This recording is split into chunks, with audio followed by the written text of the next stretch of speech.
Koreans होते हैं actually में उनकी ऐसी स्किन होती है कि हम लोग टीवी में देखते हैं। और दूसरा कि ये क्या ये अटेनेबल है कि इसको आप प्राप्त कर सकते हो? Korean glass skin is a scam nowadays. हर कोई, आप छोटे से पार्लर में चले जाओगे उसमें बाहर बड़ा बड़ा लिखा होता है Korean glass skin. Do you think actual में बॉलीवुड में सब कुछ फेक है? हेयर ग्रोथ करने के लिए ट्रांसप्लांट कराते हैं लोग, वो सेफ है या फिर ऐसा ही हो जाएगा? Vicky Kaushal I guess lightning treatments तो कराई ही हैं एंड स्किन बूस्टर्स एंड बहुत थोड़ा थोड़ा अमाउंट में फिलर्स एंड बोटॉक्स भी। ये जो एंटी एजिंग का कॉन्सेप्ट है ये कितना सही है? और इसके आजकल फ्रॉड भी बहुत हो रहे हैं। तरीके से हम लोग एजिंग को थोड़ा सा स्लो डाउन कर सकते हैं, मतलब साइंस ऑफ एजिंग नहीं आएंगे, जस्ट लाइक रिंकल्स। कोई फेस पे बोटॉक्स कराना है या कुछ भी लगाना है या कुछ भी करना है तो दिमाग में एक चीज़ आएगी कि अगर फेस खराब हो गया तब। Hats off to those ladies जो बच्चा छोड़ के जाती हैं, बिकॉज एक मदर की फीलिंग ना ऐसे होती है जो ऐसा लगता है सारी दुनिया ही यही है, अगर मैंने इसको छोड़ दिया तो ये कहीं मुझे भूल ना जाए, कहीं मुझसे कम प्यार ना करे। डर्मा प्योरिटी जो है हमारा, ये बाकी जो इस तरीके के क्लिनिक्स हैं या जो और भी चीज़ें चल रही हैं, जो फेक वाला चल रहा है, सलून वाला चल रहा है, इनसे अलग है। वो वाली क्लिनिक पे गए थे, उन्होंने कहा हमारी बेस्ट मशीन है, आप लोग कह रहे हैं आपकी बेस्ट है, तो हम तो क्लाइंट से सीधा ये कहते हैं कि आप एक काम करिए, सर्च करिए गूगल। स्कैम सलून्स के द्वारा किया जा रहा है एस्थेटिक ट्रीटमेंट के नाम पे, और अभी तक कोई फेलियर फेस नहीं किया है मैं, तो फिर कुछ गड़बड़ है। क्लिनिक जाने से पहले लोग सोचते हैं अभी हमारी वो एज नहीं है।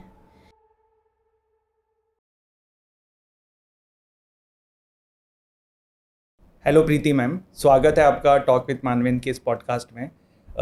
मैम हम जहाँ बैठे हुए हैं लखनऊ में एक बहुत ही बड़ा डर्मा क्लिनिक डर्मा प्योरिटी के नाम से चलाते हैं, साथ ही साथ आपका पूरे इंडिया लेवल पे आपकी क्लिनिक का नाम है। तो मैम मेरे को आपसे सबसे पहले तो यही जानना है कि ये एस्थेटिक ट्रीटमेंट जो शब्द है एक्चुअली में ये होता क्या है, मतलब क्या होती हैं एस्थेटिक ट्रीटमेंट या क्या क्या चीज़ें प्रोसीजर्स आते हैं इसके अंदर, थोड़ा मैम बताइए। एस्थेटिक ट्रीटमेंट्स वो होते हैं जो आपकी फिजिकल अपीयरेंस को बेटर करने के लिए किए जाएं, है ना। राइट फ्रॉम बेसिक एक नॉर्मल फेशियल से लेकर use of Botox, fillers, even surgeries, जो भी चीज़ आपकी फिजिकल अपीयरेंस को बेटर करे वो एस्थेटिक ट्रीटमेंट्स में आता है। मैम एक चीज़ बताइए, आजकल एक ना कॉन्सेप्ट चला है आइडियल फेस का, कि भाई ये जो होता है ये आइडियल फेस होता है, तो थोड़ा मुझे बताइए मैम आइडियल फेस कैसा दिखना चाहिए? आइडियल फेस की डेफिनेशन सबकी अलग अलग है जी मैम। किसी को गोरा दिखना होता है, according to me fairness is not that definition, है ना। मेरे हिसाब से एक आइडियल फेस की डेफिनेशन वो होगी कि आपका फेस के जो फीचर्स हैं वो अच्छे से दिखने चाहिए। आपका शेप जो है फेस का वो बहुत अच्छा होना चाहिए, चिन थोड़ी सी प्रोट्रूडेड होनी चाहिए, चिजल जॉ लाइन होनी चाहिए।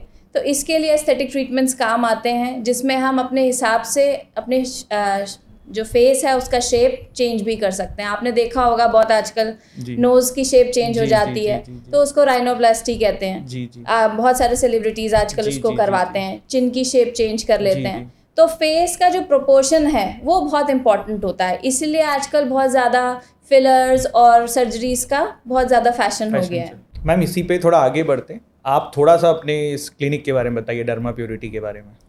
It's an aesthetic clinic. हम दोनों ही ब्रांचेस में डील करते हैं। We have clinical dermatology and aesthetic dermatology. Clinical dermatology में आता है आपकी normal skin conditions like eczema, psoriasis, vitiligo, dermatitis, जो भी आपको normal day to day life में स्किन से रिलेटेड कुछ प्रॉब्लम्स होती हैं। एस्थेटिक ट्रीटमेंट्स में एस्थेटिक डर्मेटोलॉजी में आता है, अगेन जैसे मैंने आपको बताया, फिजिकल आपकी अपीयरेंस ठीक करने के लिए हम क्या क्या कर सकते हैं। तो डर्मा प्योरिटिस में एस्थेटिक ट्रीटमेंट्स में अगर हम बात करें तो वी हैव लेज़र सब चीज़ों के लिए हैं। लेज़र हेयर रिडक्शन के लिए है, पिगमेंटेशन के लिए है, रिंकल्स के लिए है, स्कार्स के लिए है, स्किन रिसर्फेसिंग के लिए है। तो ये तो सिर्फ होगी लेज़र्स की बात।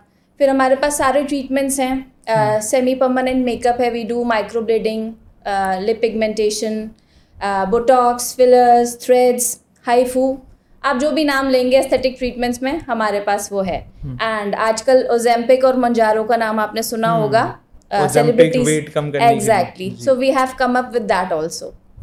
अब मैम आपने ये ओजेम्पिक के बारे में बोला है, थोड़ा मैं इस पे पूछना चाहूँगा आपसे कि बोला जाता है कि डायबिटिक लोगों के लिए ये दवाई होती थी, और आज की डेट में मैं किसी सेलिब्रिटी का नाम नहीं लूँगा बट एक सेलिब्रिटी हैं बड़े फेमस, उन्होंने बोला कि मैं 1 मील पूरे दिन में लेता हूँ, लेकिन नीचे कमेंट्स आ रहे थे कि भाई ओजेम्पिक से वेट कम किया, ज्ञान मत दो। तो मुझे अब ये जानना है मैम कि ये ओजेम्पिक कैसे वर्क करता है। सी ओजेम्पिक आपने बिल्कुल ठीक कहा है, ये डायबिटिक लोगों के लिए ही। मैं बेसिक बताऊं, आपने ग्लूटाथायोन का नाम भी सुना होगा। तो ग्लूटाथायोन ना बेसिकली लिवर डिटॉक्सिफिकेशन के लिए यूज होता था, बट उसका बाय प्रोडक्ट क्या निकल के आया कि आपकी स्किन भी ब्राइटन अप हो रही है। इसके साथ भी सेम चीज़ है, ये भी स्लिम होना एक बाय प्रोडक्ट है ओजेम्पिक का। वैसे ये डायबिटीज़ कंट्रोल करने के लिए यूज़ किया जा रहा है, but over the period of time ये देखा गया कि ऐसे लोगों का वेट भी रिड्यूस हो रहा है। तो कुछ फैक्टर्स अगर हम ध्यान में रखें कि कुछ लोग हाइपोग्लाइसेमिक ना हो, अगर डायबिटिक हैं, पीसीओडी है, ओबीज है, तो इट्स अ वंडरफुल ड्रग आपका वेट रिडक्शन के लिए। अब मैम मेरे को यही जानना है कि बॉलीवुड में बोला जाता है ओजेम्पिक का बहुत यूज़ हो रहा है, तो आप तो इस फील्ड से हैं, आपको दिख के भी पता पड़ जाता होगा, तो क्या ये सही है ये बात? एग्जैक्टली हो रहा है। ओजेम्पिक देखिए और कुछ नहीं करता है, आपके इंटेस्टाइन में एक हार्मोन रिलीज होता है जिससे कि आपको भूख लगती है, वो उसको सप्रेस कर देता है। और ये तो ऑब्वियस ही बात है, अगर वो चीज़ सप्रेस हो जाएगी, आपको भूख ही नहीं लगेगी, आप नॉर्मली भी खाना नहीं खाएंगे, तो आपका वेट वैसे भी रिड्यूस हो जाएगा। तो ये आपकी हंगर सप्रेशन पे काम करता है। मैम ओजेम्पिक का कैसे किया जाता है, प्रोसेस क्या है? जैसे मान लीजिए मैम कोई पेशेंट आया आपके पास एंड वो चाहता है कि ओजेम्पिक का ट्रीटमेंट ले, तो थोड़ा मैम इस प्रोसेस को समझाइए कैसे वर्क करता है। देखिए सबसे पहले उसका BMI वगैरह हम चेक करेंगे, उनके कुछ ब्लड टेस्ट होते हैं वो कराए जाते हैं, और कोई उनके पास कोमॉर्बिडिटी तो नहीं है, कार्डियक पेशेंट तो नहीं है, कोई और प्रॉब्लम तो नहीं, ये सब चेक किया जाता है। फिर उनके वेट के हिसाब से हमारी डोज डिसाइड होती हैं। इनिशियली 3 डोजेस तो रिकमेंडेड रहती हैं at an interval of 1 month. फिर वो डिपेंड करता है पेशेंट टू पेशेंट कि किस तरीके की उनकी नीड है, आगे कंटिन्यू करना है कि नहीं करना है। तो मैम ओजेम्पिक सेफ है आपके अकॉर्डिंग? सी ओजेम्पिक इंडिया में उतना रिकॉग्नाइज नहीं है। Well in that case I will recommend Mounjaro, that is more safer than Ozempic. अब ये क्या प्रोसेस है मैम मोंजारो? सेम वही है, थोड़ा सा डिफरेंस आता है, वो थोड़ा सा टेक्निकल हो जाएगा, वो आप आइए क्लिनिक पे तब हम आपको बताएंगे। वो आप मैम मतलब ऐसे नॉलेज नहीं देंगे हम लोगों को। मैम ठीक है, अभी ये आपने ओजेम्पिक की बात बोला, आजकल ना बहुत सारी चीज़ें, जैसे आपने एस्थेटिक ट्रीटमेंट्स की बात करी, तो बोटॉक्स होता है, फिलर्स होते हैं, बहुत सारी चीज़ें आ चुकी हैं। तो मुझे थोड़ा सा मैम, अभी हम टॉपिक्स पे आएंगे, उससे पहले मुझे एक कल परसों में एक आर्टिकल पढ़ रहा था कि हम जो भी बॉलीवुड में देखते हैं सब फेक होता है, और फिर उन्होंने कुछ चीज़ें भी सामने रखी कि जैसे कुछ इमेजेस रखी कि यहाँ यार ये था, ऐसे हो गए, ये ऐसे थे, ये ऐसे हो गए। इवन राजकुमार राव ने तो अभी ओपनली एक्सेप्ट भी किया कि हाँ उन्होंने शायद जॉ लाइन में फिलर्स का यूज़ किया। तो आप लोग क्योंकि इस फील्ड से हैं, तो डू यू थिंक कि एक्चुअल में बॉलीवुड में सब कुछ फेक है? सी फेक डिपेंड करता है आप फेक किस चीज़ को कह रहे हैं। अगेन एस्थेटिक्स का तो काम ही यही है ना, आपकी अपीयरेंस बेटर करना। तो मैं तो नहीं कहूँगी फेक है, क्योंकि बेसिक तो फेस उन्हीं का है, सब चीज़ उनकी है, बट हम उनको बस इम्प्रूव कर रहे हैं, वही एस्थेटिक्स का काम है। तो आई डोंट थिंक कि वो फेक है, but they are doing something to improve their appearances, तो दैट इज़ फाइन। मैं ये क्वेश्चन आपसे क्यों पूछ रहा हूँ मैम कि जैसे क्या होता है ना कि कोई बंदा है, वो इंस्टाग्राम चला रहा है, सोशल मीडिया चला रहा है, अब उसने देखा कि यार ये हीरोइन जो है ऐसे दिख रही है, और वो लोग ना एक मतलब आप कह सकते हो कि ज़बरदस्ती का एक टारगेट दिमाग में ले लेते हैं कि हम ऐसा करके ऐसे हो जाएंगे या ये चीज़ ऐसी हो जाएंगी, बट वो रियलिटी में उनको ये सबको इतनी ओपनली नहीं पता होता है कि एस्थेटिक ट्रीटमेंट भी है। तो उनके लिए आप थोड़ा कुछ बताइए कि यार ये जो फेक स्टैंडर्ड आप सेट कर लेते हैं अपने दिमाग में, वो थोड़ा जो इम्पैक्ट कर रहा है नेगेटिव। देखिए सबसे पहले तो ये होना चाहिए कि हमें कैसा दिखना है, किसी और को देख के आप मत चलिए कि उसने ये कराया है तो मैं भी यही कराऊंगा। अगर आप कंफर्टेबल हैं जैसे आप दिखते, देन इट्स फाइन। जरूरी नहीं, हमारे पास भी कोई क्लाइंट आता है, हम उनसे यही पूछते हैं आपको कैसा दिखना है, हु आर वी टू से कि आप ये ठीक करा लीजिए, आप वो ठीक करा लीजिए। तो आपको कैसा कंफर्टेबल फील होता है। अगर आपका कॉम्प्लेक्शन ठीक है, आपको लग रहा है मुझे नहीं थोड़ा सा ग्लो चाहिए, नहीं मेरी नाक थोड़ी सी ठीक नहीं है, नहीं मेरी चिन थोड़ी सी अंदर है, तो दैट्स अप टू यू। किसी को देख के आप मत चलिए, आप देखिए कि आपको कैसा दिखना है। मैम एक चीज़ मुझे बताइए आप कि हम लोग एस्थेटिक ट्रीटमेंट्स की बात कर रहे हैं, तो सबसे कॉमन चीज़ जैसे लेज़र ट्रीटमेंट के बारे में हम सुनते हैं, और ये काफ़ी यूज़फुल है वुमेंस के लिए, आजकल मेल्स भी कराते हैं, वुमेन भी कराते हैं। थोड़ा मैम मुझे लेज़र ट्रीटमेंट के बारे में बताइए, ये प्रोसेस होती क्या है, और क्या इससे मतलब ऐसा होता है कि अगर आप एक बार आपने लेज़र ट्रीटमेंट करा ली तो कम्प्लीटली आपका हेयर रिमूवल का प्रोसेस हो जाएगा कि फिर कभी आपकी कभी हेयर ग्रोथ नहीं होगी? सी ऐसा नहीं होता, इसलिए हम हमेशा laser hair reduction, LHR stands for laser hair reduction, removal हम कभी भी वर्ड नहीं यूज़ कर सकते। देखिए कोई भी ट्रीटमेंट है अगर हम अपनी बॉडी पे कर रहे हैं तो हम उसको थोड़ा सा डिले ही कर सकते हैं या कुछ कमी कर सकते हैं, ज़ीरो नहीं हो सकता। तो लेज़र हेयर रिडक्शन के थ्रू हम क्या करते हैं, मेलानिन टारगेट करते हैं, जो हेयर को हमारी चीज़ ग्रोथ देती है, डार्क करती है, उसको ही हम बर्न कर देते हैं। तो उससे चांसेस होते हैं कि आपके 80-90% तक रिडक्शन हो जाएगा। और लेकिन क्या होता है विद टाइम, अगर आपके कुछ हार्मोन्स में डिस्टर्बेंस है, कुछ है, तो वापस आने के भी चांसेस रहते हैं, बट उतना नहीं कि जितना आपने कराया उतना सब वापस आ गया, बट कुछ परसेंटेज होता है कि 10-20% विद हार्मोन्स फ्लक्चुएशन आपका चेंज होता है। तो लेज़र हेयर रिडक्शन बहुत अच्छा प्रोसीजर है, बार बार वैक्स कराने से अच्छा है कि आप एक बार करा लीजिए। और 80-90% तक हम लोग अश्योर करते हैं कि आपका जो हेयर है वो फाइन हो जाएगा, लाइट हो जाएगा, ग्रोथ लेस डेंस हो जाएगी। तो बहुत आजकल मिल्स भी बहुत करा रहे हैं, कन्वीनियंट रहता है। मैम मुझे 5 मिथ्स बताइए आप लेज़र ट्रीटमेंट से रिलेटेड जो आज की डेट में लोगों के मन में है। नंबर 1, पेनफुल होता है, हीट लगती है, बर्न हो सकता है, डार्क हो सकती है जगह, एंड मिथ ये भी है कि ज़ीरो हो जाते हैं hair. This is also a myth, क्योंकि ज़ीरो नहीं होते हैं, है ना। तो these are the 5 myths. Ma'am आजकल जो आप एस्थेटिक ट्रीटमेंट की बात कर रहे हैं, ये तो हम देख रहे हैं सलून्स में भी हो रहे हैं, बहुत सारे सलून्स बना रहे हैं, बहुत सारे लोग कर रहे हैं। एक हमने कानपुर वाला केस भी देखा था जिसमें एक बंदी की इतनी बुरा हादसा हो गया। थोड़ा मैम पहले आप वो कानपुर वाला हादसे के बारे में बताइए कि क्यों वो हुआ, क्या जो हेयर ग्रोथ करने के लिए ट्रांसप्लांट कराते हैं लोग, वो सेफ़ है या फिर ऐसा ही हो जाएगा? सी एब्सोल्युटली सेफ़ है। अगर मैं कोई नॉर्मल ऑपरेशन की भी बात करूं, आपसे कहूं आप घर पे कर लीजिए और एक डॉक्टर से कराइए जाके, तो दोनों में डिफरेंस है ना। प्रॉब्लम क्या है मार्केट में आजकल कि क्लाइंट्स जो हैं वो ना प्राइस पे जाते हैं। वो किसी अच्छे क्लिनिक पे जाएंगे, कहेंगे आपका कितना प्राइस है, और एक दूसरी क्लिनिक पे जाएंगे, उसको कहेंगे आपका कितना है। तो जहाँ उनको कम लगता है वो पहले तो वहाँ चले जाते हैं, पहले वो ये इंक्वायर नहीं करते कौन कर रहा है, उनके पास क्या फैसिलिटीज़ हैं, अगर कुछ गलत हो जाता है तो क्या उनके पास बैकअप है, do they have ICU, do they have doctors उस चीज़ के लिए। उस केस में क्या हुआ था, वो आई गेस एस्थेटिक फिजिशियन थी। Aesthetic physicians are not qualified to do hair transplant, है ना। अब जब तक उनसे सब ठीक हो रहा होगा वो बहुत अच्छी डॉक्टर होंगी सबके लिए, बट अब जब कुछ गड़बड़ हो गया तो अब वो ख़राब हो गई। पहले क्लाइंट्स ने क्यों नहीं पूछा कि आप क्वालिफाइड हैं कि नहीं। तो यही अब क्या होता है, ऐसे केसेस हो जाते हैं तो उसके बाद सही लोगों को भी क्वेश्चन किया जाता है। अब पूरी फ्रेटर्निटी पे क्वेश्चन मार्क हो गया। अब डर्मेटोलॉजिस्ट से भी जाके लोग पूछ रहे हैं नहीं भैया हमें नहीं कराना हेयर ट्रांसप्लांट, वो सेफ़ नहीं है। अगर आप गलत इंसान से सही चीज़ कराएंगे तो वो भी गलत हो जाएगी। तो इसीलिए आप जब भी इस तरह की कोई भी चीज़ कराएं तो आप देखें कि वो इंसान क्वालिफाइड है, सिर्फ प्राइस वैल्यू पे ना जाएं। और तो ये सारे बॉलीवुड क्रिकेटर सब करा रहे हैं, इतना ही प्रॉब्लम होता है, सब करा रहे हैं, बहुत कॉमन है, and it is one of the safest procedure to do, but proper protocols के साथ, प्रॉपर क्वालिफाइड डॉक्टर्स के साथ, प्रॉपर सारी चीज़ें फॉलो होनी चाहिए, तभी ये सब चीज़ें पॉसिबल हो पाती हैं। अदरवाइज़ तो आप कहेंगे एक डॉक्टर को आप कहेंगे घर आके कर दो तो वो भी नहीं कर पाएंगे क्योंकि वो फैसिलिटी नहीं होती हैं। तो एवरीथिंग मैटर्स। मैम एक चीज़ बताइए, आजकल मेल्स में स्पेसिफिकली बालों को लेके बहुत प्रॉब्लम्स हो रही हैं, बाल्डनेस बहुत जल्दी आ रही है, चीज़ें आ रही हैं, तो क्योंकि आप इस चीज़ के एक्सपर्ट हैं मुझे थोड़े कुछ टिप्स बताइए जिससे मेल जो है वो अपने बालों को जो गिर रहे हैं उसको रोक सकता है। देखिए सबसे बड़े हेयर लॉस का कंसर्न आजकल बहुत बढ़ता जा रहा है मेल्स में, और n number of factors responsible हैं उसके लिए। Stress, pollution, drinking, I mean alcohol drinking, smoking, your lifestyle, your eating habits, तो बहुत मल्टीपल चीज़ें जो इसको अफेक्ट करती हैं। ये इन सब चीज़ों को अगर आप ठीक कर लेते हैं तो काफ़ी हद तक आपका हेयर लॉस कंसर्न कवर हो जाएगा। Otherwise you can go for the treatments, we have treatments for that, starting with PRP आपने सुना होगा, GFC, we have mesotherapy, exosomes, anti age MD, and कुछ भी वर्क नहीं कर रहा है तो we have patches, hair patches, and at last hair transplant तो है ही। हम भी करते हैं हेयर ट्रांसप्लांट, बट वो कानपुर वाला नहीं।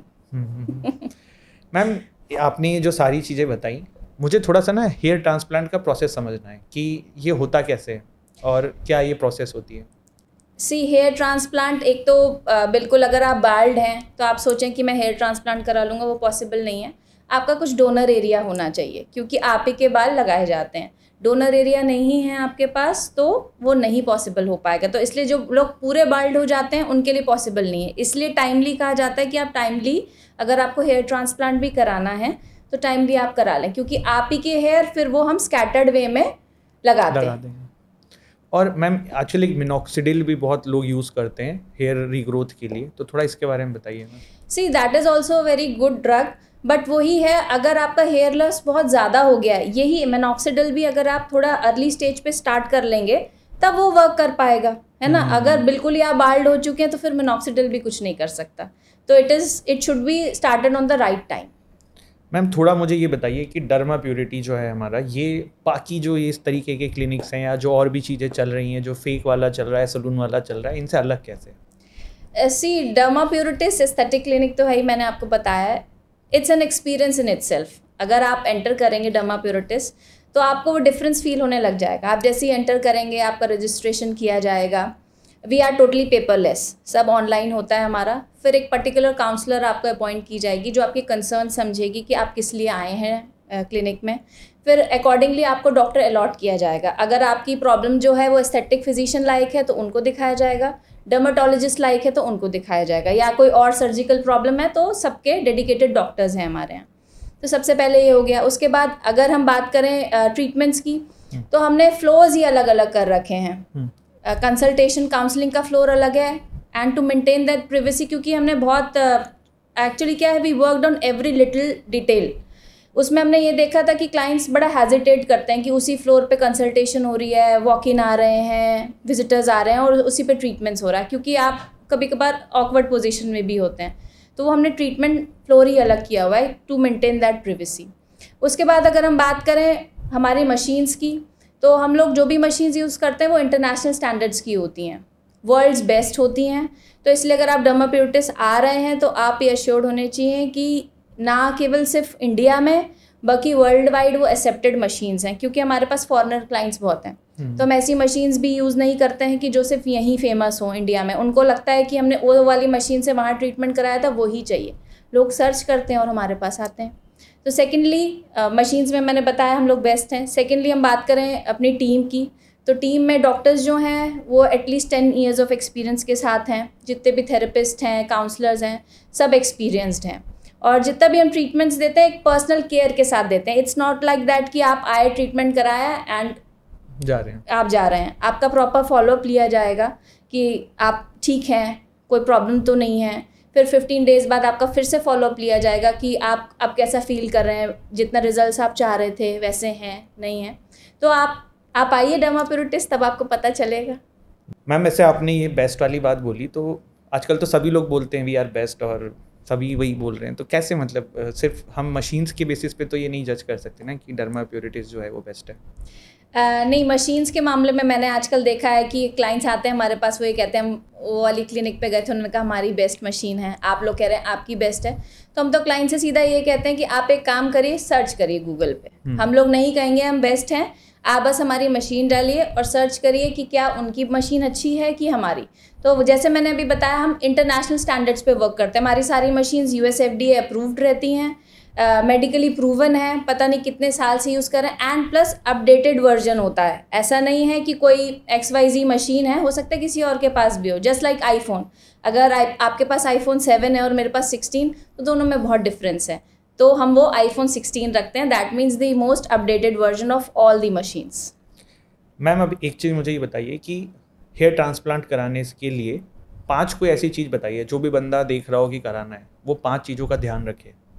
कहीं भी जा रहा है, किसी भी हॉस्पिटल में जा रहा है, तो ये 5 चीज़ें जो है उसको ध्यान रखनी है। अब काउंटिंग में 5 होंगी कि नहीं, मैं आपको सारी बता देती हूँ। जी। नंबर 1 कि कितने साल से वो वर्क कर रहे हैं, क्या एक्सपीरियंस है डॉक्टर का, कौन सा डॉक्टर कर रहा है, क्या उनकी फैसिलिटीज़ हैं, अगर कुछ भी गलत होता है क्या वो उस चीज़ को रिकवर कर पाएंगे, क्योंकि आजकल बहुत सारे टेक्नीशियंस भी कर रहे हैं। डॉक्टर्स तो ऑब्वियसली डॉक्टर तो अच्छे तरीके से ही करेगा, लेकिन जब कुछ गड़बड़ होता है ना तो वो डॉक्टर से कम होता है, और अगर होता भी है तो डॉक्टर रिकवर कर लेता है उस चीज़ को। तो कौन कर रहा है ये सबसे ज़्यादा इम्पॉर्टेंट है, और कितना एक्सपीरियंस है उस डॉक्टर को, प्लस जैसे मैंने बताया आपको जगह कितनी अच्छी है, फैसिलिटी कैसी है, उनका फीडबैक कैसा है, मतलब उन्होंने जो आज तक केसेस किए हैं वो कितने सक्सेसफुल थे और फ्यूचर में वो क्या चीज़ें हमें प्रोवाइड कर सकते हैं इफ़ उसने वर्क नहीं किया। HT ऐसा नहीं है कि 100% श्योरिटी होती, कभी कभी वर्क नहीं भी करते, आपके जो हेयर हैं वो फॉल हो जाते हैं, तो आगे के लिए क्या ट्रीटमेंट्स रहेंगे। तो बेसिक यही है, आप एक सर्टिफाइड ऑथेंटिक जगह पे जाएं जहां पर डॉक्टर्स के थ्रू ही ये सब किया जाता हो। मैम आजकल हम सभी को पिंपल्स का बहुत प्रॉब्लम है, एक्ने का बहुत प्रॉब्लम है, तो थोड़ा मुझे मैम कुछ ऐसा बताइए कि स्किन रूटीन बता दीजिए कि जिससे एक्ने से हम बच सकें। एक्ने तो बहुत बड़ा कंसर्न है आजकल। उसके लिए सबसे मेन प्रॉब्लम है हमारा लाइफस्टाइल, हमारी ईटिंग हैबिट्स जो हैं, जंक फूड खाते हैं, ऑयली खाते हैं, तो वो थोड़ा कम करना चाहिए हमें। ओवर एक्सफोलिएशन नहीं करना चाहिए। लोगों को लगता है ना कि मेरी ऑयली स्किन है तो मैं स्क्रबिंग ज़्यादा कर लूँ तो ऑयल कम हो जाएगा। ओवर एक्सफोलिएशन नहीं करना चाहिए। जो प्रोडक्ट्स आप यूज़ कर रहे हैं आपके स्किन टाइप के हिसाब से होने चाहिए, ठीक है। Dandruff also plays a very vital role in that. अगर आपको डैंड्रफ है तो आपको एक्ने होंगे, ठीक है। फिर आप हाइजीन का ध्यान रखिए। अगर आप एक्सरसाइज करते हैं या कोई भी स्वेटिंग वाली चीज़ करते हैं तो आप अपना फेस जो है वॉश करिए। आपकी बेड शीट्स, आपके पिलो कवर, इवन गर्ल्स के लिए उनके जो मेकअप प्रोडक्ट्स हैं, उनके ब्रशेस, वो सब क्लीन होने चाहिए। एंड स्ट्रेस बहुत बड़ा इशू है आपके एक्ने के लिए। एंड हार्मोनल इश्यूज़, PCOD वगैरह की वजह से बहुत ज़्यादा एक्ने होते हैं।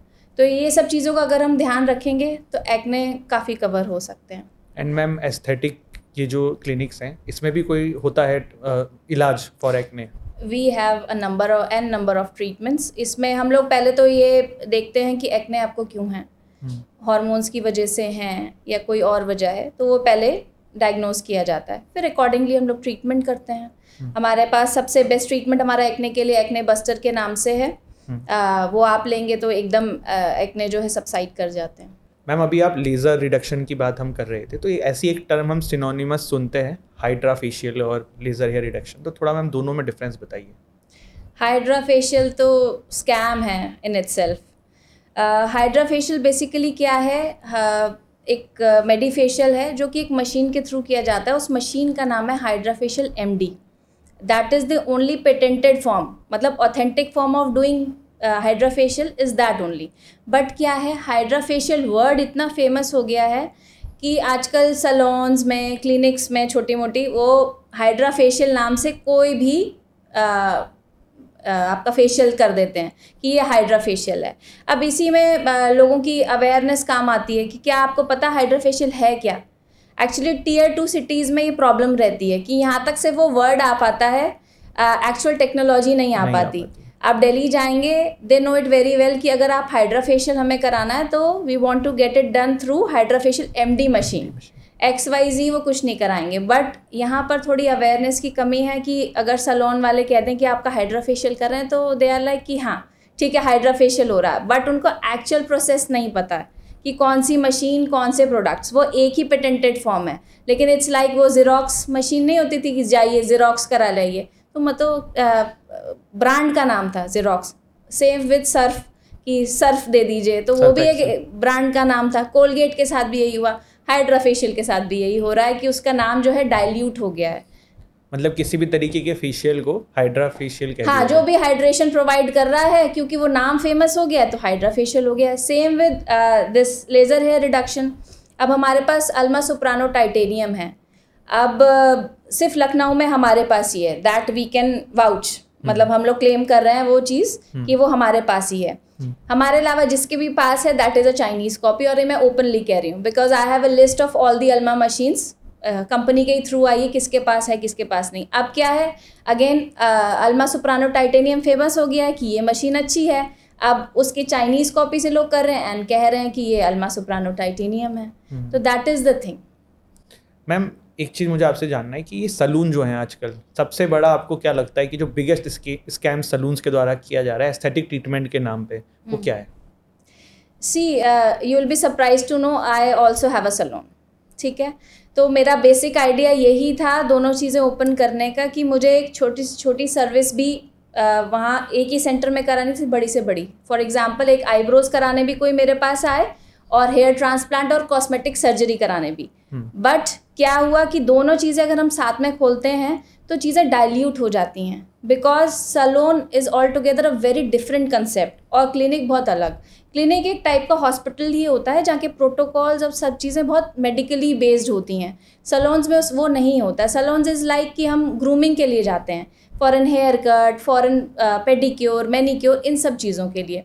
तो आजकल क्या है, चीज़ें डाइल्यूट हो गई हैं इन द सेंस कि सैलून्स भी आजकल क्लिनिक वाले ट्रीटमेंट्स करने की कोशिश कर रहे हैं, लाइक PRP, केमिकल पील्स। मतलब मैं पूछना चाहूँगी क्या उनके पास कुछ ऐसा इंतज़ाम भी होता है कि अगर कुछ गड़बड़ हो जाए, अगेन जैसे मैंने कहा कि जब तक सब चीज़ें ठीक चल रही हैं, कुछ गड़बड़ हो जाए तो क्या उनके पास एक BP इंस्ट्रूमेंट भी है BP लेने के लिए? तो इसीलिए ये स्कैम है। प्लीज़ आप अपनी उस तक रिस्ट्रिक्टेड रहिए, मतलब सैलून वाला काम करिए। And if at all you are interested in clinic तो फिर आप क्लिनिक खोलिए, उसमें डॉक्टर्स रखिए, सारे प्रोटोकॉल्स वैसे करिए, तो डाइल्यूट नहीं करिए, क्योंकि इससे क्या है, क्लाइंट्स का भी बहुत नुकसान होता है। जैसे मैम Tier 3 सिटीज़ में स्पेसिफिकली अगर मैं कहूँ तो मैं देखता हूँ कि हेयर ट्रांसप्लांट जो हैं वो आजकल ज़्यादा सैलून में हो रहे हैं, जो कि बहुत ही एक मतलब आपने बोला ना मशीन है ना कुछ है, कल को कुछ उल्टा सीधा हो जाए तो फिर यही केस होगा जैसे हुआ है। एग्जैक्टली तो यहाँ पर बात आती है अवेयरनेस की, कि मैं सभी से कहूँगी, आपके ऑडियंस से कहूँगी कि प्लीज़ थोड़ा सा अवेयरनेस बढ़ाइए हर चीज़ को लेके। कुछ भी आपको करना है तो पहले आप देखिए कि क्या जगह है, किस तरीके की रेटिंग है और ये चीज़ किसको करनी चाहिए, है ना। मैं एक बार ऐसे ही एक जनरली यहाँ पर एक सैलून में गई और वहाँ पर लिखा हुआ था हम PRP वगैरह करते हैं। सो आई आस्क्ड कि कौन करता है PRP? मुझे लगा कोई डॉक्टर बुलाते होंगे तो शायद ठीक है, वो भी ठीक है एक बार को कि कोई डॉक्टर तो आके कर रहा है। एंड दे सेड कि ये जो मैनेजर है ये करते हैं। तो अब आप खुद सोचिए कि एक चीज़ों को मजाक बनाया हुआ है। अगर हम अपनी चीज़ों तक लिमिटेड रहें तो चीज़ें सबके लिए बेटर होंगी, हमारे लिए भी और हमारे क्लाइंट्स के लिए भी। जी मैम हम अब थोड़ा सा एस्थेटिक ट्रीटमेंट की बात कर रहे हैं, तो एक बड़ा वो चल रहा है आजकल कोरियन ग्लास स्किन, और सभी को वो चाहिए। तो थोड़ा पहले तो मुझे बताइए कि जो कोरियंस होते हैं एक्चुअली में उनकी ऐसी स्किन होती है कि हम लोग TV में देखते हैं, और दूसरा कि ये क्या ये अटेनेबल है कि इसको आप प्राप्त कर सकते हो? See again Korean glass skin is a scam nowadays. हर कोई, आप छोटे से पार्लर में चले जाओगे उसमें बाहर बड़ा बड़ा लिखा होता है कोरियन ग्लास स्किन, ठीक है। ये बहुत बड़ा स्कैम है। सबसे पहली बात तो हम कोरियंस जैसे नहीं हो सकते। उनका कोई भी आप ट्रीटमेंट करा लेंगे आपका DNA नहीं चेंज हो जाएगा, तो वो एक अलग चीज़ होगी कोरियन। अगर हम सिर्फ ग्लास स्किन की बात करें तो yes, glass skin is achievable. हमारी आपकी भी ग्लास स्किन हो सकती है। ग्लास स्किन कैसे? It basically works on hydration. आपकी ग्लास स्किन शाइनी तभी होगी जब आपका हाइड्रेशन पार्ट अच्छा होगा। हाइड्रेशन दोनों सेंस में, आपका वाटर इनटेक कितना है, आप लिक्विड्स कितने लेते हैं, प्लस टॉपिकली कि आप मॉइस्चराइज कैसे कर रहे हैं। फिर उसके बाद आपकी ईटिंग हैबिट्स, ये आप कोरियंस जैसा खाना खाते हैं जो कोरियंस जैसे हो जाएंगे। तो सबसे पहले तो हम अपनी लाइफस्टाइल वैसे कर लें। थोड़ा भी अगर हम वैसे करने लगे तो ऑटोमेटिकली आपकी स्किन अच्छी हो जाएगी, ग्लास लाइक हो जाएगी। साथ में आप जैसे मैंने बताया, आप अपनी डाइट अच्छी कर सकते हैं। डिटॉक्स ड्रिंक्स ले सकते हैं जिससे कि डिटॉक्सिफिकेशन आपकी बॉडी का होता रहे। कोलाजन सप्लीमेंट्स ले सकते हैं, ग्लूटाथायोन ले सकते हैं। अचीवेबल है glass skin but not Korean glass skin. तो इसलिए स्कैम में हमें नहीं पड़ना चाहिए। हमारे पास भी क्लाइंट्स आते हैं हमें कोरियन ग्लास स्किन चाहिए। भाई हम लोग कोरियन ग्लास स्किन नहीं देते हैं, हम आपकी ही स्किन का बेस्ट वर्जन आपको ला के देंगे बट नॉट कोरियन। मैम हम लोग स्किन की बात कर रहे हैं तो मुझे आप एक चीज़ बताइए कि कोई भी लड़की है या इस पर्टिकुलर पॉडकास्ट को देख रही है या इस वीडियो को देख रही है, तो कुछ रूटीन बताइए कि स्किन रूटीन आप ये चीज़ें कर लो। जो ट्रीटमेंट नहीं करना चाह रहे हैं, अभी इनिशियल लेवल पे हैं, अपनी स्किन अच्छा रखना चाहते हैं, उनके लिए कुछ सजेस्ट करिए मैम। देखिए, मैं बहुत ज़्यादा लेयरिंग में नहीं विश्वास रखती हूँ क्योंकि वो हो नहीं पाता है। एक बार को फीमेल्स तो भी कर लेती हैं, मेल्स के लिए तो बहुत डिफ़िकल्ट है। बट इनिशियली हम देखें तो एक स्किन रूटीन में क्या होना चाहिए, एक अच्छा फेस वॉश होना चाहिए आपकी स्किन टाइप के हिसाब से। ऑयली है तो अलग होता है, नॉर्मल है तो अलग होता है। सबसे पहले इसमें ये नहीं होना चाहिए कि हमने कोई भी प्रोडक्ट देखा कि मेरी फ्रेंड ये यूज़ कर रही है तो मैं भी करूँगी, तो ऐसे नहीं होता। आपको अपने स्किन टाइप के हिसाब से प्रोडक्ट डिसाइड करना पड़ेगा। तो एक बेसिक फेस वॉश होना चाहिए, देन मॉइस्चराइज़र होना चाहिए। डे में आप लगा रहे हैं तो एक विटामिन C सीरम लगा सकते हैं, है ना, आपको सन से भी प्रोटेक्शन देगा, एक थोड़ी सी ब्राइटनिंग भी देगा। उसके बाद sunscreen is a must. Sunscreen ही वो चीज़ है जिससे कि आपकी एजिंग थोड़ी सी स्लो डाउन हो जाएगी, फिजिकल एजिंग, इंटरनल नहीं, क्योंकि साइंस ऑफ एजिंग जो भी हैं वो सन एक्सपोजर की वजह से बहुत ज़्यादा होते हैं। जी मैम। सो डे में मैं ये 4 चीज़ें रिकमेंड करूँगी। एट नाइट अगर हम बात करें तो again a face wash, then a moisturiser, then a night cream. Night cream it depends कि आपको किस चीज़ के लिए चाहिए। रिंकल्स के लिए चाहिए तो अलग यूज़ करेंगे। रेटिनॉल्स भी आप यूज़ कर सकते हैं, but then again under medical supervision, आपके डॉक्टर ने बताया तब। नहीं तो आजकल क्या होता है, कुछ भी खरीद लेते हैं और लगा लेते हैं, स्पेशली स्टेरॉइड्स। अब मैं प्रोडक्ट का नाम नहीं लूँगी, एक क्रीम है जिसकी वजह से हम बहुत परेशान रहते हैं। हर कोई वो लगा के आता है इनिशियली, जिससे कि स्किन और ख़राब हो जाती है। वो इनिशियली लगता है कि बहुत अच्छी हो रही है स्किन, बट वो लॉन्ग टर्म के लिए बहुत ही ख़राब हो जाती है। बोटॉक्स हो गया मैम, फिलर्स हो गया या स्किन बूस्टर हो गया, तो इनमें डिफरेंस क्या है? मतलब ये तीनों में क्या क्या प्रोसेस होती है और ये तीनों एक दूसरे से अलग कैसे हैं? क्योंकि एज ए नॉर्मल जनता हम लोगों को तो यही लगता है कि जैसे कोई भी बॉलीवुड का बंदा हमें दिखता है कुछ कराया तो हम लोग बोलते हैं इसने बोटॉक्स कराया है। बट वो अभी रिसेंटली थोड़ा थोड़ा जैसे जब राजकुमार राव सामने आए तो उन्होंने बोला मैंने फिलर्स कराया है या ये कराया है, वरना एक टर्म सबको पता थी बोटॉक्स कराते हैं, बॉलीवुड वाले बोटॉक्स कराते हैं। तो इसमें डिफरेंस बताइए। सी बोटॉक्स क्या होता है? बोटॉक्स इज बॉटुलिनम टॉक्सिन, ठीक है। बोटॉक्स को हम तब यूज़ करते हैं जब हमारी जो एक्सप्रेशन लाइंस हैं, जैसे हम हंसते हैं या गुस्सा करते हैं, तो ये जो यहाँ पर लाइंस आती हैं जो कि डायनेमिक होती हैं। मतलब हम जब एक्सप्रेशन दे रहे हैं वो लाइंस आ रही हैं, और जब हम एक्सप्रेशन छोड़ दे रहे हैं वो लाइंस चली जा रही हैं। तो उनको फ्रीज़ करने के लिए जो टॉक्सिन है ये मसल को फ्रीज़ कर देता है कुछ टाइम के लिए। तो आप एक्सप्रेशन देंगे, मसल मूव नहीं होगी तो एक्सप्रेशन नहीं आएगा, तो आपके लाइंस यहाँ से चली जाएंगी, बनी लाइंस चली जाएंगी। फ्रॉन करते हैं आप, ये वाला वो चला जाएगा। तो इसके लिए बोटॉक्स यूज़ होता है। अब हम बात करें फिलर्स के लिए, तो फिलर्स आपको नाम से ही लग रहा होगा कि कुछ चीज़ फिल करने के लिए। तो एग्जैक्टली अगर हम चेहरे में कुछ वॉल्यूम ऐड करना चाहते हैं, कुछ फिल करना चाहते हैं, या अपनी चेहरे की शेप थोड़ी डिफरेंट कराना चाहते हैं, तभी हम ज़्यादा कहते हैं इसने फिलर्स कराया है। तो नोज़ की शेप चेंज करनी है, फेस की करनी है, या फिर आपको लग रहा है कि आपके आँखों के नीचे गड्ढे हैं, तब आप फिलर्स करा सकते हैं। So that are injectables. Now let us comes to skin boosters. Skin booster और fillers में क्या difference होता है? Skin boosters are like injectable moisturizer. जैसे आप moisturizer face पे लगाते हैं, वो injectable moisturizer है। मतलब हमने एक बार अगर आपकी स्किन में लगा दिया तो आपकी स्किन वैसे ही हाइड्रेटेड और प्लम्प रहेगी। तो आपको बार बार लगाने की ज़रूरत तो पड़ेगी, लेकिन उतना ग्लो और वो सब मेंटेन्ड रहेगा। मैम बॉलीवुड में आपके हिसाब से सबसे कॉमन जो एस्थेटिक ट्रीटमेंट यूज़ होता हो वो बताइए आप। काफ़ी सारे ट्रीटमेंट्स यूज़ होते हैं, स्पेशली ग्लूटाथायोन का बहुत ज़्यादा यूज़ होता है। सबका कॉम्प्लेक्शन आप देख ही रहे होंगे कैसा रहता है। स्किन बूस्टर्स आजकल बहुत यूज़ हो रहे हैं। इवन बॉलीवुड के क्रिकेटर्स बहुत करा रहे हैं। आप देखिए क्रिकेटर्स पहले कैसे थे और अभी कैसे हैं। तो बहुत सारे ट्रीटमेंट्स हैं। फिलर्स भी बहुत ज़्यादा यूज़ हो रहे हैं, ग्लूटाथायोन भी यूज़ हो रहा है, स्किन बूस्टर्स भी यूज़ हो रहे हैं, इवन सर्जिकल भी लोग चीज़ें करा रहे हैं। तो सारी इन 3-4 चीज़ों का तो बहुत ज़्यादा यूटिलाइजेशन हो रहा है। मैम अभी हम आपसे एक क्विज करते हैं। मैं आपको कुछ सेलिब्रिटीज़ की पिक्चर दिखाऊंगा, आपको ये बताना है कि क्या इन्होंने कोई एस्थेटिक ट्रीटमेंट लिया है, और लिया है तो क्या लिया है, ठीक है? मैम सबसे पहले Kareena Kapoor. Maybe skin boosters. Shilpa Shetty ma'am. Maybe a lot of plastic surgeries. Okay. Priyanka Chopra ma'am. Maybe rhinoplasty and skin lightening treatment. Okay ma'am. Bipasha Basu ma'am. Again rhinoplasty and skin lightening treatment. Ma'am Shruti Haasan. Maybe I can see a lot of surgeries. Won't comment on that. ठीक है। Ma'am Janhvi Kapoor. Again nose correction, chin correction and skin lightening treatments. Rajkummar Rao. Use of fillers, maybe use of fillers are there.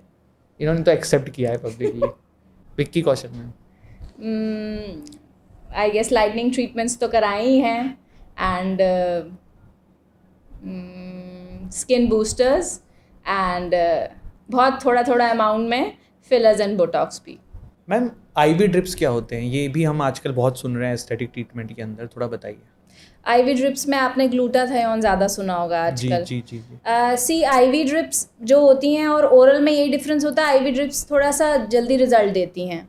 जैसे आपको बहुत short period of time है आपके पास, आपको चाहिए मुझे जल्दी रिजल्ट्स चाहिए, तो आप आईवी ड्रिप्स के लिए जा सकते हैं। सबसे ज़्यादा फेमस आजकल ग्लूटाथायोन है, जो कि ग्लो के लिए और आपका जो लाइटनिंग शेड के लिए वो हम यूज़ करते हैं।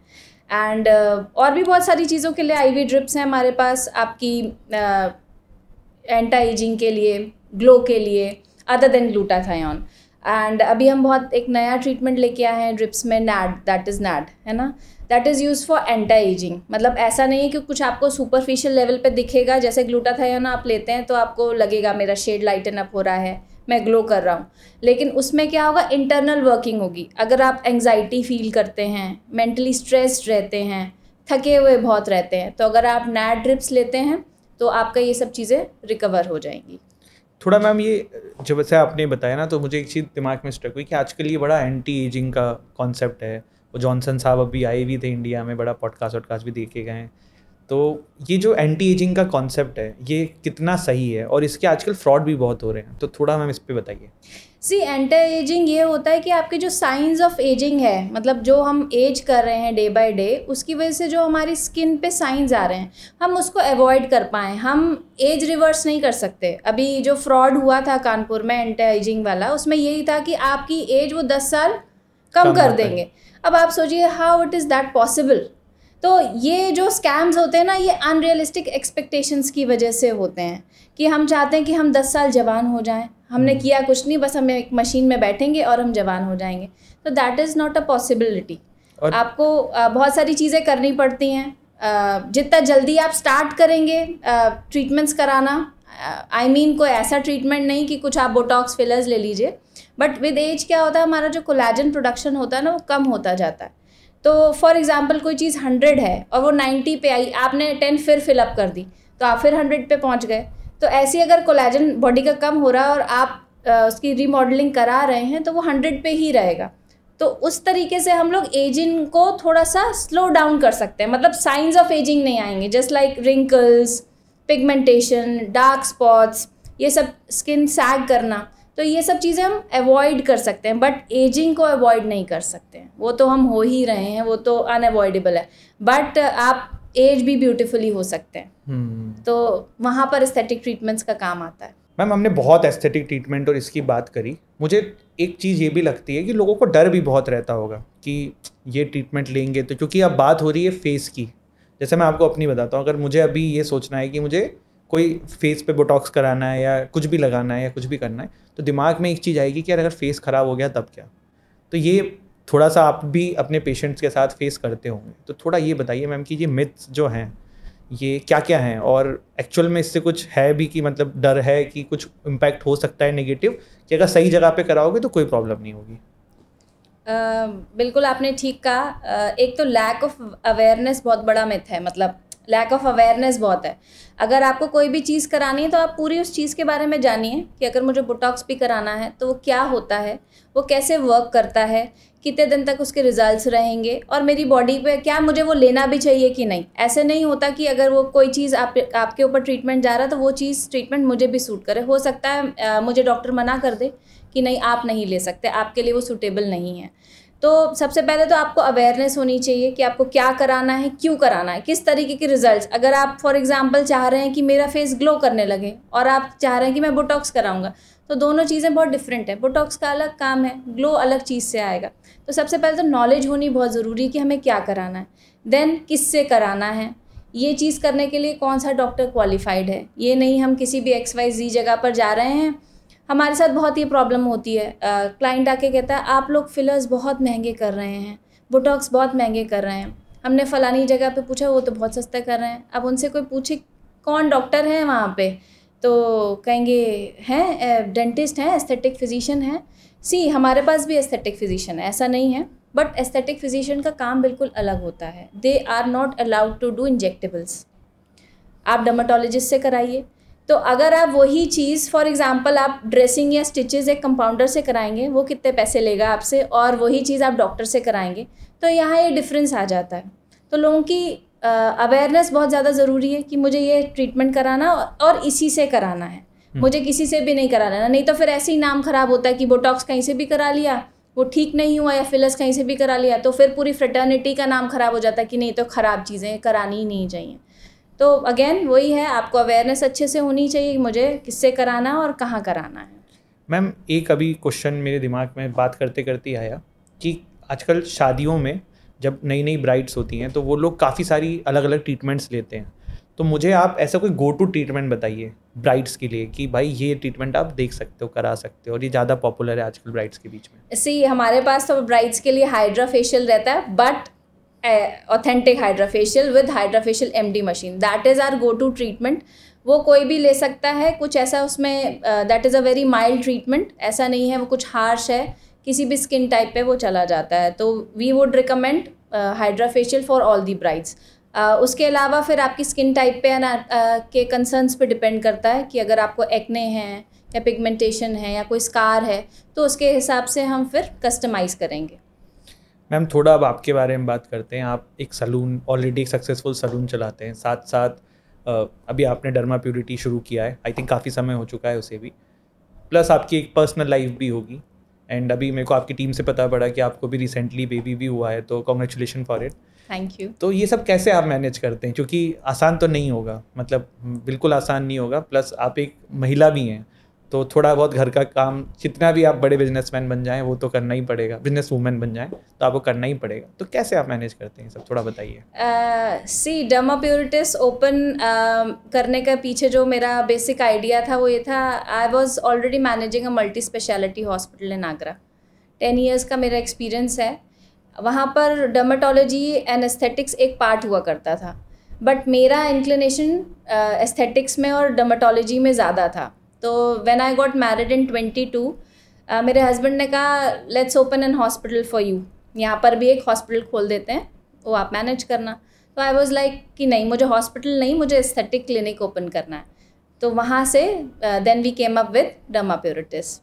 Now how am I managing my personal life. मेरी 9 months की बेबी है, तो वर्क और लाइफ बैलेंस करना इस समय ऐसा है कि I have to create a balance between my passion and love. My baby girl is my love and my work is my passion. तो आज भी मुझे at the end of the day लगता है कि आज मैंने अपने काम को कम समय दिया, या फिर मुझे इधर वेज लगता है कि आज मैंने अपने बेबी को समय दिया। तो वो बैलेंस तो somehow I am trying to achieve, but at the end of the day वो मन में रह जाता है कि आज मैंने बच्चे को थोड़ा कम टाइम दिया या फिर काम को कम। But somehow I will thank my husband also, he is very supportive, कि उनकी तरफ से मुझे ये नहीं होता ये करो वो करो, उनको लगता है कि भैया आप ये दोनों चीज़ें मैनेज कर रहे हो, that is quite enough. Ma'am हमारे देश में या फिर कहीं भी लड़कियों के सक्सेसफुल होने के चांसेस थोड़े से कम इसलिए भी हो जाते हैं क्योंकि उनके पास बहुत सारी जिम्मेदारी होती है। तो मुझे ऐसा लगता है कि एक राइट पार्टनर का होना लाइफ में बहुत इंपॉर्टेंट है for a women to get successful. तो थोड़ा मैम मुझे आप ये बताइए कि क्या रोल है सर का आपकी सक्सेस में, और क्या एज ए जनरल ऑडियंस बताइए कि एक लड़की की सफलता में उसके पार्टनर का कितना बड़ा रोल होता है, जिससे कि फ्यूचर कोई लड़की अगर इसको देखे तो वो अपने पार्टनर को अच्छे से चुने, या फिर इस चीज़ों में थोड़ा सा बताइए। सी आफ्टर मैरिज पार्टनर का बहुत बड़ा रोल होता है। आप कितने भी क्वालिफाइड क्यों ना हो, आप कितने भी एलिजिबल क्यों ना हो चीज़ों को लेके, अगर आपको सपोर्ट नहीं है आपके हस्बैंड का या आपकी इन लॉज का, तो आप कुछ भी नहीं कर सकते। बहुत सारी ऐसी फीमेल्स हैं, मैं लकी हूँ उस चीज़ के लिए मैं बोलूँगी, बहुत सारी ऐसी फीमेल्स हैं जो इतनी क्वालिफाइड हैं, इतनी ज़्यादा एक्सपीरियंस्ड हैं, तब भी आफ्टर हैविंग अ बेबी या आफ्टर गेटिंग मैरिड वो लोग घर पे ही बैठी हुई हैं। तो पार्टनर्स का बहुत बड़ा रोल है। ये भी कर सकते हैं कि आप शादी से पहले पार्टनर से पूछ लें कि क्या मैं काम कर सकती हूँ, क्या बेबी होने के बाद मैं काम पे जा सकती हूँ। तो ये सब कुछ चीज़ें हैं जो आप अपने पार्टनर से पूछ सकते हैं। बट क्या होता है, सिचुएशन भी बहुत इंपॉर्टेंट होती हैं। अभी तो आपके पार्टनर ने कह दिया कि ठीक है कर लीजिएगा, बट फ्यूचर में हो सकता है सिचुएशन उस हिसाब से ना हो। तो सिचुएशन भी जो लाइफ की होती है ना, वो थोड़ा सा पॉजिटिव होनी चाहिए, तभी आप ये सब चीज़ें कर पाते हैं। मैम मैं ऑफ द बुक्स आपसे एक क्वेश्चन पूछूंगा, क्योंकि आप एक वुमेन एंटरप्रेन्योर हैं और आपकी पर्सनैलिटी ऐसी है जो काफ़ी सारी वुमेन आपसे इंस्पायर हो सकती हैं, मुझे ऐसा लगता है। मुझे मैम एक चेकलिस्ट बताइए अच्छे पार्टनर की आपके हिसाब से। ये तो बड़ा कंट्रोवर्शियल हो जाएगा। चेकलिस्ट नहीं, मतलब मेरा ये क्वेश्चन है कि एक लड़की अगर शादी करे तो क्या क्या चीज़ें वो ध्यान रख सकती है, पता कर सकती है सामने वाले के बारे में। सबसे पहले आपको अपनी प्रायोरिटीज़ जाननी होंगी कि मेरे लाइफ में क्या प्रायोरिटी है। कुछ लोगों को होता है कि नहीं बस मेरी शादी हो जाए, एक अच्छे लड़के से हो जाए, वो अच्छे से अर्न करता है एंड दैट्स इट। फिर आपकी प्रायोरिटी क्या है? भाई मेरी प्रायोरिटी थी कि मुझे काम करना है, इसीलिए इनिशियली मुझसे पूछा गया कि क्या हॉस्पिटल ही यहाँ खुलवा दें आपको, तो आई वाज लाइक नहीं, मुझे वो नहीं करना है। तो आपकी सबसे पहले डिमांड्स क्या हैं लाइफ की, कि आप पैशनेट हैं वर्क को लेके, या आपको होता है कि नहीं मैं तो घर में ही रहना चाहती हूँ, बच्चे हो जाएं, I will be happy with that. तो आपकी जो प्रायोरिटीज़ हैं वो आपको पहले खुद को समझनी पड़ेंगी कि नहीं मेरे को तो लाइफ में वर्क ही ड्राइव करता है, या कोई भी चीज़ हो सकती, कोई आर्ट में आपका इंटरेस्ट हो सकता है, म्यूज़िक में हो सकता है। तो क्या आपका होने वाला पार्टनर वो आपकी चीज़ को समझ रहा है कि यस मैं आपके साथ हूँ, मैं आपको सपोर्ट करूँगा इस चीज़ में। तो सबसे पहले ये चीज़ बहुत इंपॉर्टेंट है, क्योंकि यही इंसान को फ्रस्ट्रेशन लेके आती है। आप जो लाइफ में बेसिक करना चाहते हैं ना वो कर ना पाएँ या कोई आपको करने ना दे, तो वो बहुत बड़ा फ्रस्ट्रेशन लेके आती है। बाकी तो चीज़ें देखिए क्या है, आप अपने भाई बहन से भी लड़ते हैं, अपने पेरेंट्स से भी लड़ते हैं, वो सब तो चलता रहता है लाइफ में, बट बेसिक कोर जो आपको ड्राइव करता है वो मैच खा रहा है कि नहीं आपके पार्टनर से, that is very important. Ma'am थोड़ा सा ना मैं अब आपके मदरहुड पे भी क्वेश्चन पूछना चाहूँगा। एक्चुअली अभी आप जैसे आपने ही बोला ना, तो मुझे एक इंसिडेंट याद आया। मैं अभी, दीदी मेरी हैदराबाद में रहती है, शी इज़ ऑल्सो वर्किंग। तो वो जब ऑफिस चली गई थी, तो वो जब ऑफिस से आई रात में, तो वो मेरे से एक क्वेश्चन ऐसा पूछी कि क्या, जो मतलब मेरी भांजी का नाम हनु है, तो उन्होंने बोला कि क्या हनु ऐसा तो नहीं होगा कि मेरे से क्लोज ना रहे, मैं क्योंकि ऑफिस जा रही हूँ, ज़्यादा समय स्पेंड नहीं कर रही हूँ, ज़्यादा समय अपनी दादी के साथ स्पेंड कर रही है, ऐसा एक क्वेश्चन आया। तो मेरे मन में उस समय अरे क्या बचकान क्वेश्चन है ये। लेकिन फिर लेटर ऑन आई रियलाइज़ किया मदर की साइकोलॉजी क्या, उसको गिल्ट हो रहा है कि मैं ऑफिस जा रही हूँ, और आपने अभी वो बोला तो मैंने वो कनेक्ट किया। तो पहले तो मैम मुझे ये बताइए कि मदरहुड की फीलिंग क्या होती है? देखिए मदरहुड की फीलिंग तभी कोई फील कर सकता है जब वो मदर बने। ऐसे हमारी मम्मियाँ बोला करती थी जब खुद माँ बनोगे ना तब पता चलेगा। तो अब वो मुझे पता चल रहा है कि कैसे एक माँ फील करती है। सी टचवुड, मैं इस चीज़ में लकी रहूँगी कि मैं अपने काम पे भी जाती हूँ, बट मैं अपने बच्चे को साथ लेके जाती हूँ क्योंकि वो मेरी ही जगह है, तो मैं मैनेज कर पा रही हूँ।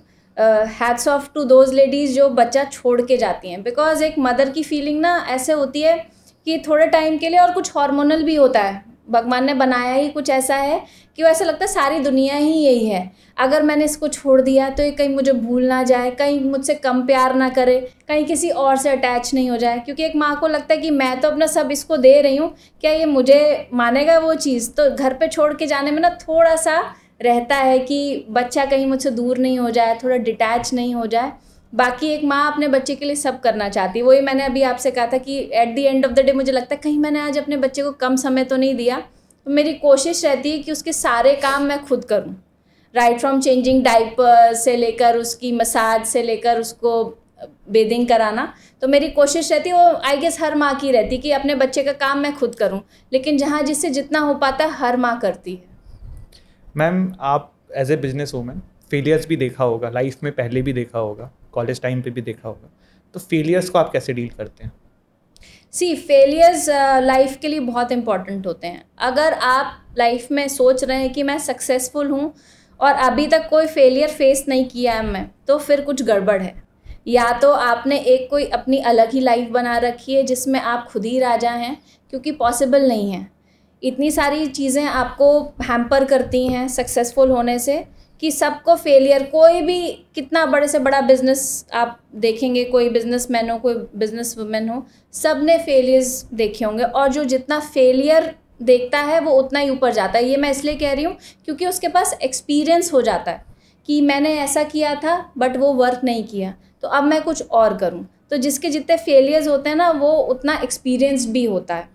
तो लाइफ में अगर आप सक्सेसफुल हैं, किसी को भी आप देखेंगे कि ये इंसान सक्सेसफुल है, तो समझ लीजिएगा वो बहुत सारे फेलियर्स को देख के आया है। मैम शादी आपकी हो चुकी है, आप एक अलग जगह पे थे, अब यहाँ हैं, तो पुराने दोस्त भी पीछे छूट गए होंगे, तो आपके लिए शादी के बाद फ्रेंडशिप के मायने कैसे चेंज हुए? सब कुछ चेंज हो जाता है शादी के बाद। वो लगता है कि हम सब कुछ पहले जैसा रखेंगे। बहुत ज़्यादा नॉस्टैल्जिक भी हो जाती हूँ कभी मैं पुरानी चीज़ें सोच के कि पहले सब कैसा था अब कैसा हो गया। मैरिज इन इटसेल्फ चेंज, एक आपका एक लाइफ चेंज होने का एक टर्निंग पॉइंट है।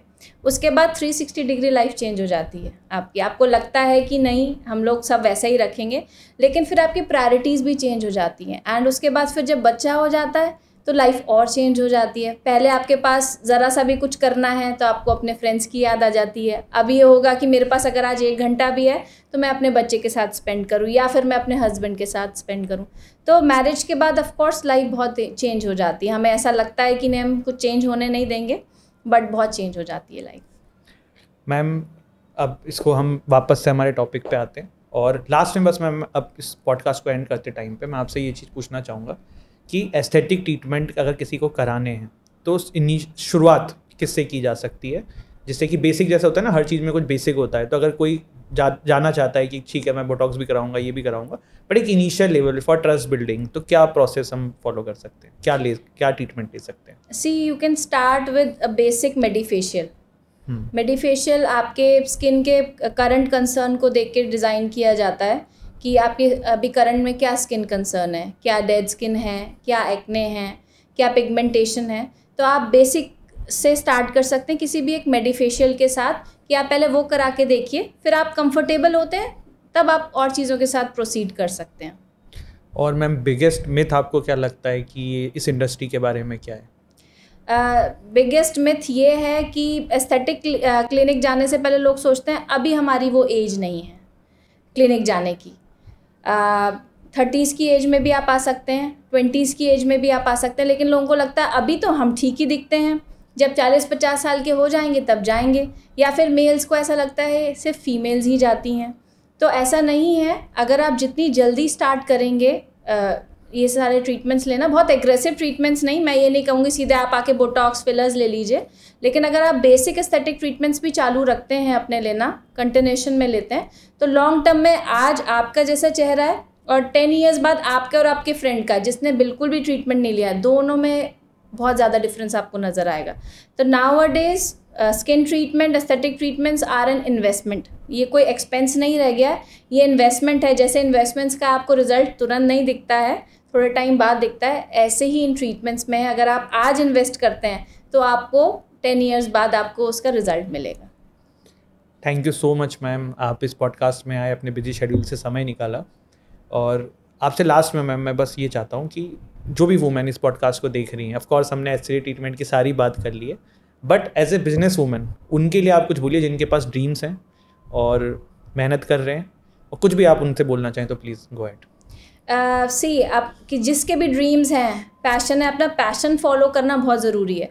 बिकॉज क्या है, अगर आप अपना पैशन फॉलो नहीं करोगे ना तो आप अपने आप को कहीं खो बैठोगे, आपका खुद का एसेंस चला जाएगा, खुद का चार्म चला जाएगा। तो हमें एक चीज़ ड्राइव करती है लाइफ में, वो हमें खोजना चाहिए, वो क्या है। अगर वो आपका घर में बैठ के बच्चे को रेज करना है तो दैट्स अप टू यू, लेकिन आपको है कि मुझे घर से बाहर निकल के एक एंटरप्रेन्योर बनना है या एक आर्टिस्ट बनना है, सिंगर बनना है, व्हाटएवर, आप उसको फॉलो करिए, क्योंकि लाइफ हम एक ही बार हमें मिलती है और हम जीने के लिए आए हैं, सिर्फ काटने के लिए नहीं। तो घर से बाहर निकलिए और जिए अपनी ज़िंदगी। Thank you so much ma'am.